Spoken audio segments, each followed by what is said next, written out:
Yo, what's going on, guys? As you can see, I made this video right after ending my trade, and I usually don't make break-even videos, but why not? Because I had a trade originally planned out, and I'm just showing an example of like what I like. If I ever said like I don't use a daily bias or something, and I wait, I'll show you what I mean by that. Today is a good example.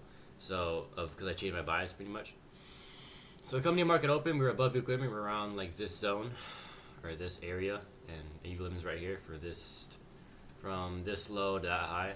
So what I wanted to see, so we're already in an uptrend, and I want to see this high and this high get taken out, and we do get those highs taken out. But obviously I wanted to make a trade off that, but I never entered because and this low never got slipped out, and then it never hit equilibrium. So that's pretty much why I didn't get the trade. And then obviously it tapped me to this fair value gap. So that was pretty much my would have been my bullish bias. That would have been the reasons if at market open we swept this low and then swept equilibrium, and then it tapped into I think it was a 1 hour fair value gap. But that is exactly what I would have waited for, and we didn't get that. We got a huge move up to the upside. So I don't really care that much, but because it is what it is. So instead, right, I was like, I'm gonna switch my bias then, right? So on ES, where did we get our changes?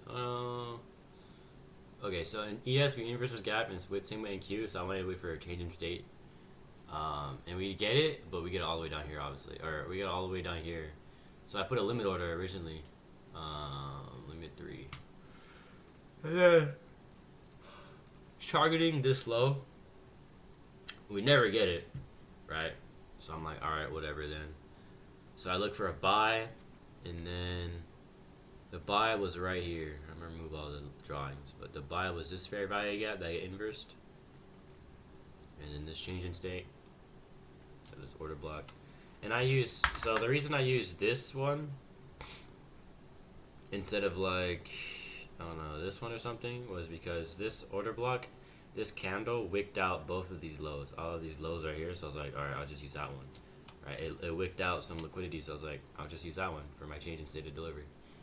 And then I entered right at the fair value gap, so like right there. Targeting like this high or this high, either one, doesn't really matter.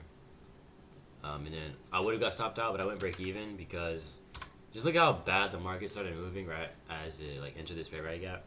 So that's pretty much why I just exited right after.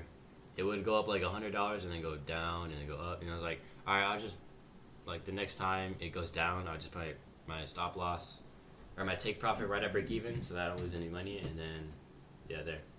So that's pretty much how the trade went today. Am I mad?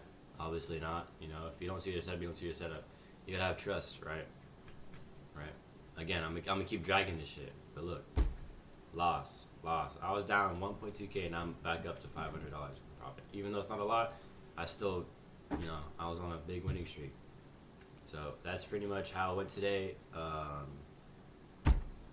have nothing else to say, but yeah, that's pretty much how I use what I mean by like when I wait for a bias or something is I usually wait for, I guess I'll call them key levels, so like highs and lows that haven't been swept out, and then I use like highs or lows that are in equilibrium, or around equilibrium or in a fair value gap to determine what I want to see. And then we also had a sell side SMT, which is why I want to take that short previously right here.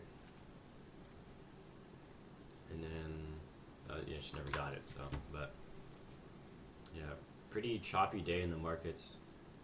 But tomorrow I'm hoping we get better PA. But I'll see y'all later. Peace out.